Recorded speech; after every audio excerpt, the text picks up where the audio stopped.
Malgré la distance de ces derniers mois, Laetitia Hallyday n'aurait toujours pas renoncé à son projet, celui d'unir sa destinée à celle de Pascal, son beau restaurateur.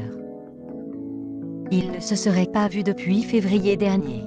Alors que le magazine Voici annonçait une certaine friction à cause de la distance.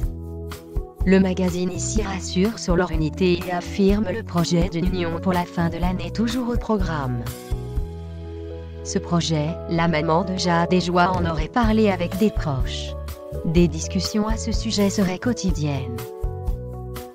Des retrouvailles seraient prévues cet été à Paris si la situation sanitaire le permet.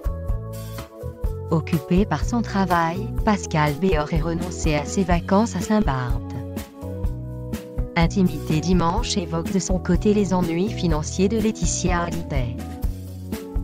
Si la veuve du taulier est si pressée de négocier avec ses beaux-enfants, David Hallyday et Laura Smay, ce serait qu'elle risque la ruine.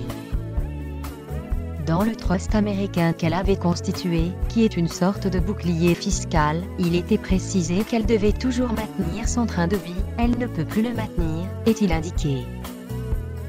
Après avoir fait montre de discrétion durant plusieurs semaines, Nolwenn Leroy fait son retour sur Instagram pour rendre hommage à Guy Boldo, qui l'a accueilli à sa résidence en Corse. Un séjour mémorable sur l'île de beauté déjà raconté dans Le Parisien. Je me souviens d'un mémorable dîner chez vous, dans ces magnifiques paysages corses, s'est rappelée la chanteuse, heureuse maman d'un petit marin, né de sa relation avec Arnaud Clément. Monsieur Bedeau, ce que j'aimais en vous c'est que vous vouliez changer le monde, mais avec le cils qui frisait ce charme qui n'appartenait qu'à vous vous manquerez. Et ce séjour en Corse, la ravissante en parlait dans Le Parisien, et se rappelle avoir été débusquée par les paparazzis alors qu'elle faisait en profil bas. Avec Arnaud, on se fait le plus discret possible, confiait-il. On part incognito en Corse pour rejoindre un ami qui possède un voilier. On part en mer et on navigue tranquille dans des endroits hyper discrets, des petites criques sur les îles Lavezzi notamment, en Corse du Sud.